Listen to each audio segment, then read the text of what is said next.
Hello दोस्तों, कैसे आप सब। आशा करता हूँ अच्छे होंगे। चलिए स्टार्ट करते हैं। आज हम लोग जैन धर्म के बारे में पढ़ेंगे। जो प्राचीन इतिहास का जो सीरीज़ चल रहा था तो उसी को आज कंटिन्यू करेंगे। तो चलिए स्टार्ट करते हैं। पारसनाथ पहाड़ी, देखिए ये जो हम लोग पढ़े होंगे पारसनाथ पहाड़ी के बारे में आप लोग बुक में पढ़े होंगे। तो ये हम लोग पढ़ेंगे क्या ये कौन सा धर्म से संबंधित है। पारसनाथ की पहाड़ी जो है कौन सा धर्म से संबंधित है, और जैन के जितना भी मंदिर है, कौन कहाँ मंदिर है जैन का जो प्रसिद्ध मंदिर है उसके बारे में हम लोग पढ़ेंगे। तो चलिए स्टार्ट करते हैं जैन धर्म के बारे में पहले। तो जैन धर्म का संस्थापक कौन था? जैन धर्म के संस्थापक का नाम था ऋषभदेव। जैन धर्म के संस्थापक का था ऋषभदेव। इसी को पहला तीर्थंकर कहा जाता है। ठीक है। जैन धर्म में 24 को कुल तीर्थंकर हुए थे। उसमें से 4 को आप लोगों को याद रखना है। पहला है ऋषभदेव, दूसरा है अजितनाथ, तीसरा है संभवनाथ, ठीक है, और 23वां है पार्श्वनाथ, और 24वां जो है वो है महावीर स्वामी। यानी 5 को याद रखना है। देखिए पहला है ऋषभदेव। ऋषभदेव का जो प्रतीक चिन्ह था वो था सांड। दूसरा नंबर तीर्थंकर थे अजितनाथ। अजितनाथ का प्रतीक चिन्ह था हाथी।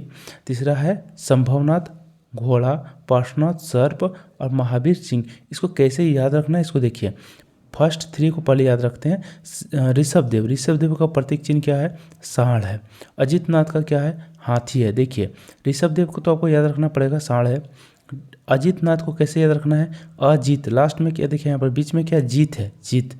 तो हाथी से आज तक कोई जीत नहीं पाया, ऐसे याद रख सकते हैं। हाथी से कोई आज तक जीत नहीं पाया है। ठीक है। नेक्स्ट है संभवनाथ। संभवनाथ का मतलब होता है यहाँ पर लिखा हुआ प्रतीक चिन्ह उसका घोड़ा है। तो युद्ध में तभी जीत पॉसिबल है, यानी तभी जीत संभव है जब आपके पास क्या है? घोड़ा है। यानी कि युद्ध जीतने के लिए संभव तभी होगा जब आपके पास क्या है? घोड़ा है। यानी कि संभव क्या हो गया? घोड़ा से। ऐसे ही रिलेट करके याद रख सकते हैं। नेक्स्ट है पार्श्वनाथ। पार्श्वनाथ का क्या है? सर्प है। पार्श्वनाथ में देखिए ऊपर में रेप है और सर्प में भी रेप है, तो इसको भी याद रख सकते हैं कि सर्प से। नेक्स्ट है महावीर। महावीर में क्या है? महावीर का प्रतीक चिन्ह क्या है? सिंह है। महावीर, महावीर जो महावीर रहता है वो कौन रहता है? सिंह रहता है। सिंह क्या है? महावीर है। उससे वीर और कोई भी नहीं हो सकता है। ठीक है। तो ऐसे इसको याद रख सकते हैं। नहीं, टोटल 5 को तीर्थंकर के बारे में याद रखना है। पहला, दूसरा, तीसरा, 23वां, 24वां। ठीक है। उसका प्रतीक चिन्ह के बारे में, इसके ये 5 में से हम लोग केवल 2 के बारे में विस्तृत जानकारी प्राप्त करेंगे, एक पार्श्वनाथ और एक महावीर के बारे में बस। ठीक है। नेक्स्ट हम लोग चलते हैं प्रसिद्ध स्थान के बारे में। देखिए प्रसिद्ध स्थान क्या है इसका? जैन धर्म का सबसे प्रसिद्ध स्थान है पारसनाथ पहाड़ी। पारसनाथ पहाड़ी चूँकि कहाँ? गिरिडीह में है और वह झारखंड राज्य में पड़ता है। उसकी हाइट जो है 1365 मीटर है, या फिर 4448 फीट है, याद रखिएगा। ठीक है। नेक्स्ट हम लोग देखते हैं जैन धर्म के प्रकार। जैन धर्म के 2 प्रकार होते हैं, एक है श्वेतांबर और एक है दिगंबर। जो सफ़ेद कपड़ा पहनते हैं वैसे जैन तीर्थंकर को क्या कहा जाता है? उसको श्वेतांबर कहते हैं, और जो नंगे रहते हैं उसको बोलते हैं हम लोग क्या? दिगंबर बोलते हैं। ठीक है। नेक्स्ट हम लोग चलते हैं क्या? देखिए हम लोग बोले थे 23वें और 24वें तीर्थंकर के बारे में विस्तृत जानकारी प्राप्त करेंगे। तो 23वें तीर्थंकर का नाम क्या था? पार्श्वनाथ था। ठीक है। और उसी के नाम से, पार्श्वनाथ के नाम से ही पारसनाथ पहाड़ी का नाम रखा गया है। याद रखिएगा आप लोग, क्वेश्चन बहुत बार पूछा हुआ है। पारसनाथ पहाड़ी का नाम किसके नाम पर रखा गया है? पार्श्वनाथ के नाम पर रखा गया है। इसके पिताजी का नाम था अश्वसेन था। याद रखिएगा। 30 साल की उम्र जब होता है तो उन्होंने संन्यास जीवन को स्वीकार लेता है, और उन्होंने 4 को शिक्षा देता है। शिक्षा से बात उन्होंने 4 को बात कहा था कि कोई भी व्यक्ति को यदि जैन धर्म से के बारे में यदि ज्ञान प्राप्त करना है तो उसको 4 को बात को फॉलो करना पड़ेगा। एक पहला है कि हिंसा नहीं करना है, दूसरा बोला है सदा सत्य बोलना है, तीसरा है चोरी नहीं करना है, और चौथा है किसी का संपत्ति नहीं रखना है। ठीक है। ये कौन बोले थे? पार्श्वनाथ ने 4 को शिक्षा से संबंधित बातें बोली थी, जैन धर्म की शिक्षा से। ठीक है। नेक्स्ट हम लोग चलते हैं 24वें तीर्थंकर। 24वें तीर्थंकर में क्या है? महावीर स्वामी जी थे। ठीक है। और महावीर, जो महावीर रहता है उसका क्या है? प्रतीक चिन्ह सिंह थे। अंतिम जैन तीर्थंकर इसी को बोला जाता है। इसी को वास्तविक संस्थापक भी बोला जाता है। याद रखिएगा। क्वेश्चन पूछेगा जैन धर्म का संस्थापक कौन था? ऋषभदेव। जैन धर्म के वास्तविक संस्थापक पूछ लेगा तो याद रखिएगा महावीर स्वामी। महावीर स्वामी का प्रतीक चिन्ह सिंह, क्योंकि महावीर है, उससे वीर कोई नहीं हो सकता है। और ये 24वें तीर्थंकर थे और यही अंतिम तीर्थंकर माने जाते हैं। नेक्स्ट हम लोग देखते हैं महावीर स्वामी से रिलेटेड पूरा इसके बारे में जितना अधिक से अधिक होगा जानकारी प्राप्त करने का कोशिश करेंगे। पहला देखेंगे उसका जन्म कब हुआ था, तो 540 BC में हुआ था। BC मतलब ईसा पूर्व में हुआ था, याद रखिएगा। इसका स्थान कहाँ पर हुआ था, कुंडग्राम। कुंडग्राम कहाँ पर है, तो वैशाली में है। नेक्स्ट है इसका पिताजी का नाम था सिद्धार्थ। सिद्धार्थ जो थे वह ज्ञात्रिक कुल के सरदार थे। ज्ञात्रिक कुल के क्या थे, सरदार माने जाते हैं। और उसका माता का नाम था त्रिशला, जो कि लिच्छवी के राजा चेटक की बहन थी। लिच्छवी राजा क्या थे, चेटक की बहन थी, ठीक है। नेक्स्ट देखते हैं उसको, वो शादी करते हैं। उसका पत्नी का नाम रहता है यशोदा। उसका एक बेटी होता है जिसका नाम होता है अनुजा प्रियदर्शनी। उसके दामाद का नाम रहते हैं जामिल। उनके बचपन का नाम होता है वर्धमान, ठीक है। तो देखिए सबसे पहले उसको देखते हैं। पिताजी का नाम सिद्धार्थ हो गया, माताजी का नाम त्रिशला हो गया, पत्नी का नाम यशोदा हो गया, पुत्री का नाम अनुजा प्रियदर्शनी हो गया, दामाद का हो गया जामिल, यानी कि अनुजा प्रियदर्शनी का शादी होता है जामिल के साथ। उनका बचपन का नाम रहता है वर्धमान, ठीक है। नेक्स्ट हम लोग देखते हैं सन्यासी, यानी सन्यासी जीवन को कब स्वीकारता है, जब उसका एज 30 साल का उम्र हो जाता है, तब जाकर के उन्होंने सन्यासी जीवन को स्वीकार लेता है। और उसको किससे अनुमति लेकर के, उसका चूँकि मम्मी पापा जो है यानी माता पिता दोनों का मृत्यु हो चुके थे, जिस कारण से उसका एक बड़े भाई रहता है जिसका नाम रहता है नंदीवर्धन।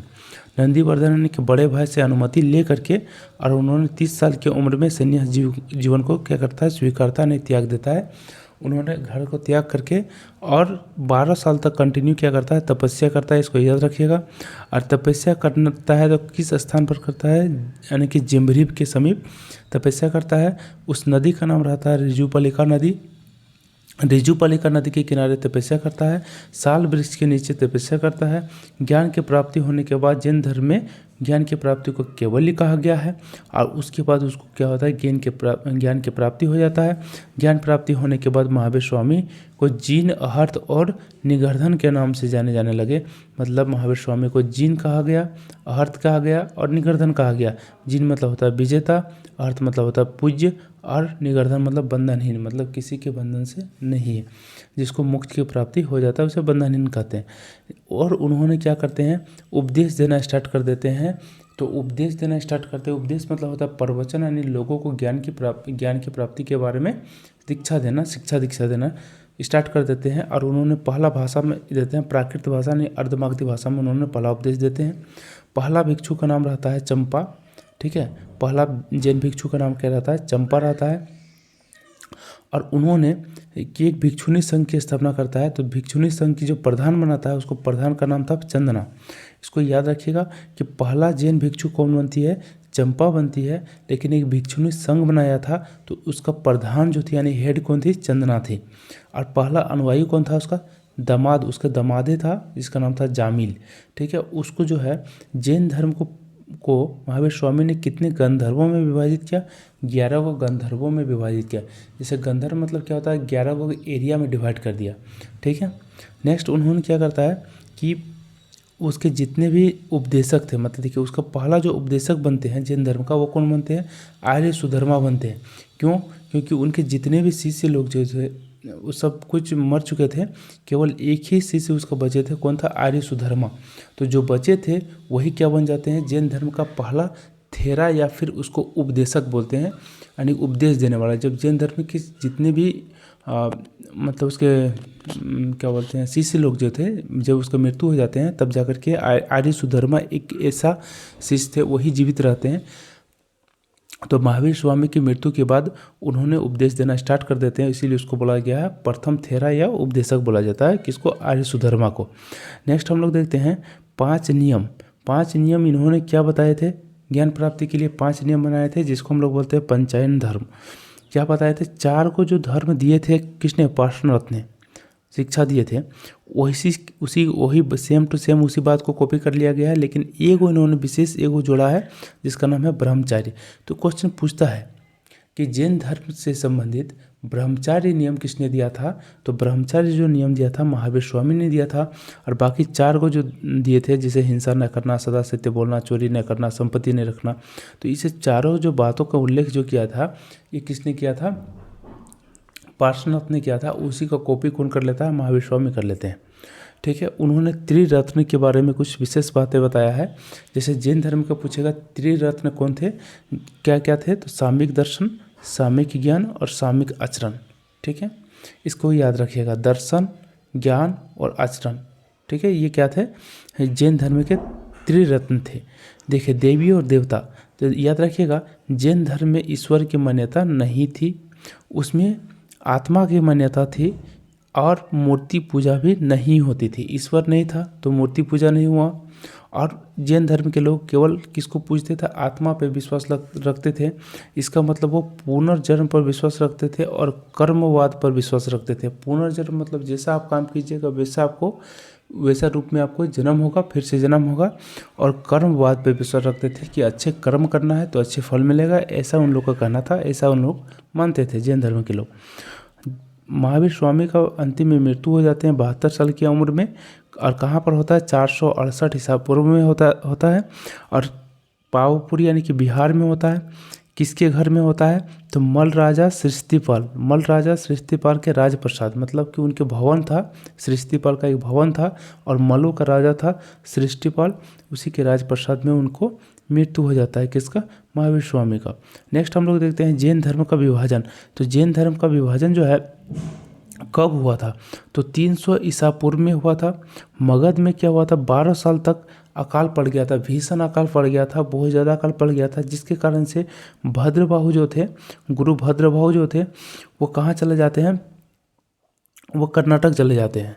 ठीक है, और स्थूलभद्र जो थे वो मगध में ही रुक जाते हैं, जिसके कारण से फिर वो 12 साल के बाद जब भद्रबाहु जब वापस लौटते हैं मगध में, तो साधुओं के बीच में कि कौन सा साधु, एक हो गया भद्रबाहु और एक हो गया स्थूलभद्र, दोनों के बीच में मतभेद हो जाता है, जिसके कारण से क्या होता है कि जैन धर्म को 2 भागों में बांट दिया जाता है। ठीक है, एक हो गया श्वेतांबर और एक हो गया दिगंबर। श्वेतांबर के जो गुरु थे उसको बोला गया है स्थूलभद्र, और दिगंबर के गुरु को बोला गया है भद्रबाहु। ठीक है, श्वेतांबर किसको बोलते हैं, जो सफ़ेद कपड़ा पहनना स्टार्ट कर देते हैं। ठीक है, और दिगंबर मतलब जो नंगे रहते हैं, यानी कि सफ़ेद वस्त्र पहनने वाले जैन धर्मियों को क्या कहा गया, श्वेतांबर कहा गया है। और नंगे रहने वाले जैन धर्मियों को क्या कहा गया है, दिगंबर कहा गया है। ठीक है, दिगंबर के गुरु का नाम गुरु भद्रबाहु थे और श्वेतांबर का स्थूलभद्र थे। इसको आप याद रख सकते हैं, जैसे श्वेतांबर 100 से स्टार्ट होता है, ये भी देखिए स्थूलभद्र 100 से स्टार्ट हो रहा है। ठीक है, बाकी दिगंबर हो गया आपका भद्रबाहु। देखिए 100 से आपका स्थूलभद्र भी स्टार्ट हो रहा है, 100 से सफ़ेद कपड़ा भी स्टार्ट हो रहा है, 100 से सफ़ेद भी है, तो इसको ऐसे ही करके याद रख सकते हैं। देखिए जब भद्रबाहु जब कर्नाटक गए थे तो उसके साथ चंद्रगुप्त मौर्य भी गए थे कर्नाटक, और कर्नाटक के श्रवणबेलगोला में जा करके संलेखना विधि द्वारा उन्होंने प्राण त्याग देते हैं। तो ये क्वेश्चन पूछता है कि चंद्रगुप्त मौर्य कौन से धर्म से संबंधित थे, याद रखिएगा जैन धर्म से संबंधित थे। कौन से गुरु के साथ कर्नाटक गए थे, तो ये भद्रबाहु के साथ कर्नाटक गए थे जब भीषण अकाल पड़ा था तब, और वहाँ पर श्रवणबेलगोला कर्नाटक की एक जगह है, तो वहाँ पर संलेखना विधि द्वारा क्या करते हैं, अपना प्राण को त्याग देते हैं। जैन धर्म में प्राण त्यागने की विधि को संलेखना विधि बोला गया है। तो संलेखना विधि क्या है, प्राण त्यागने की विधि को बोला गया है।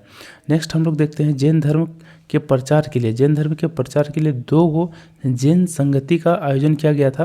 पहला किया गया था 300 ईसा पूर्व में और दूसरा 512 ईस्वी में। उसको हम लोग 512 ईस्वी को 6ठी शताब्दी भी बोल सकते हैं, याद रखिएगा। तो पहला 300 BC और दूसरा 512 ईस्वी। ठीक है, ईस्वी मतलब हो गया AD। ठीक है, यानी 6ठी शताब्दी। ठीक है, पहला हुआ था पाटलिपुत्र में और दूसरा हुआ था कहाँ पर, वल्लभी गुजरात में हुआ था। ठीक है, पहला का अध्यक्षता कौन करता है, स्थूलभद्र, और दूसरा का अध्यक्षता कौन करता है, क्षमाश्रवण। इसका पूरा नाम था देवर्धि क्षमाश्रवण। ठीक है, याद रखिएगा, पहला की अध्यक्षता स्थूलभद्र, दूसरा क्षमाश्रवण, पहला पाटलिपुत्र, दूसरा गुजरात। पहला 300 BC, दूसरा 512 ईस्वी। नेक्स्ट हम लोग देखते हैं क्या कि जैन साहित्य को आगम कहा गया है। और जैन तीर्थंकरों की जो जीवनी है वो कौन लिखा था, कल्पसूत्र ने लिखा था। और कल्पसूत्र एक पुस्तक है, तो उसमें लिखा गया है जैन तीर्थंकरों की पूरा जीवनी लिखा गया है। उसका रचना किसने किया था, गुरु भद्रबाहु ने किया था, याद रखिएगा। नेक्स्ट हम लोग चलते हैं कि अन्य बातें में देखिए, इसमें देखेंगे हम लोग जैन धर्म का प्रसिद्ध मंदिर के बारे में, उसका कुछ बेस्ट एग्जाम्पल के बारे में देखेंगे। पहला नंबर है मथुरा कला। तो मथुरा कला जो है उसका संबंध है जैन धर्म से, यानी जैन धर्म का प्रमुख केंद्र है कहाँ, मथुरा कला। ये कब बनाया गया था मथुरा कला, ये मौर्य काल में बनाया गया था, याद रखिएगा मौर्य के काल में बनाया गया था। दूसरा नंबर है बाहुबली की मूर्ति, जिसको बोलते हैं हम लोग क्या, गोमतेश्वर की मूर्ति। बाहुबली की मूर्ति जिसको बोलते हैं गोमतेश्वर की मूर्ति, ये कहाँ पर है, ये कर्नाटक में है। कर्नाटक के कहाँ पर, श्रवणबेलगोला में है, जहाँ पर चंद्रगुप्त मौर्य ने संलेखना विधि द्वारा अपने प्राण की त्याग दिया था।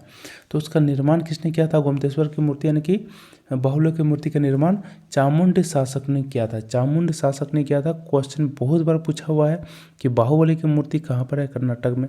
गोमतेश्वर की मूर्ति कहाँ है, कर्नाटक में। निर्माण किसने किया था, चामुंड के शासक ने किया था इसका निर्माण। नेक्स्ट हम लोग देखते हैं खजुराहो में जैन धर्म। ये भी बहुत इंपॉर्टेंट है, बहुत बार पूछा हुआ है कि खजुराहो में जो जैन धर्म है कहाँ पर है, खजुराहो का जैन धर्म, ये एमपी यानी मध्य प्रदेश में है। इसका निर्माण किसने किया था, चंदेल शासकों ने किया था। चंदेल शासकों ने किया था, याद रखिएगा। बाहुबली का चामुंड शासक ने और खजुराहो का चंदेल शासकों ने किया था। ये भी बहुत इंपॉर्टेंट है, बहुत बार पूछा हुआ है। नेक्स्ट है दिलवाड़ा का जैन मंदिर।